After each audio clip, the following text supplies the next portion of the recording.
আসসালামু আলাইকুম ওয়া রাহমাতুল্লাহি ওয়া বারাকাতুহু। আমাকে আজকের এই জনসমুদ্রকে শান্ত করার জন্য বলা হয়েছে। আমি জানি না আপনারা কি শান্ত হবেন না অশান্ত হয়ে যাবেন। প্রিয় সুধী, মার্চ করতে যে লাথি গুতা ঠেলা উষ্টা সব আমরা খেয়েছি, তারপরেও আজকের এই সোহরাওয়ার্দী উদ্যানের এই গণজমায়েতে, এই জনতার মহাসমুদ্রে উপস্থিত হয়ে আমরা বুঝতে পেরেছি আজকের এই মহাসমুদ্র, জনসমুদ্র ফিলিস্তিনের প্রতি, আল আকসার প্রতি বাংলাদেশের জনগণের ভালোবাসার বহিঃপ্রকাশ। ভৌগোলিকভাবে আমরা ফিলিস্তিন থেকে অনেক দূরে হতে পারি, কিন্তু আজকের এই জনসমুদ্র প্রমাণ করে আমাদের এক একজনের হৃদয়ে, বুকের ভেতরে বাস করে এক একটা ফিলিস্তিন। আমাদের হৃদয়ে বাস করছে এক একটা গাজা, আমাদের হৃদয়ে বাস করে এক একটা আল কুদস। চিৎকার করে বলুন ঠিক কিনা।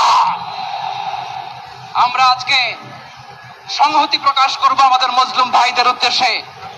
এক আওয়াজে আমাদের কণ্ঠকে উচ্চকিত করে অতিথি থেকে শুরু করে অডিয়েন্সের সবাই আল্লাহু আকবার ধ্বনি দিয়ে সোহরাওয়ার্দী উদ্যানের এই ময়দানকে আমরা কাঁপাতে রাজি আছি না নাই?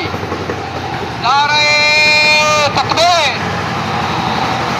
নারে তাকবীর। দিন ইসলাম, দিন ইসলাম। ফিলিস্তিন, ফিলিস্তিন। আল কুদুস, আল কুদুস। ফিলিস্তিন, ফিলিস্তিন।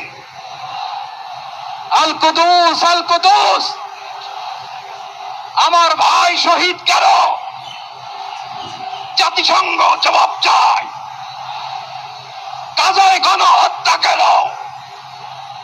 জাতিসংঘ জবাব চায়।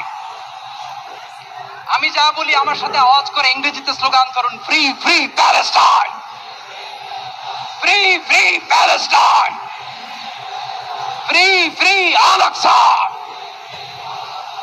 1 2 3 4,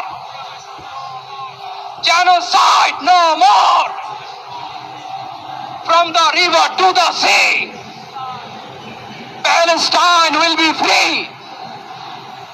Nare takbir. Wa ma alayna illa al balagh. Assalamu alaykum wa rahmatullahi wa barakatuh.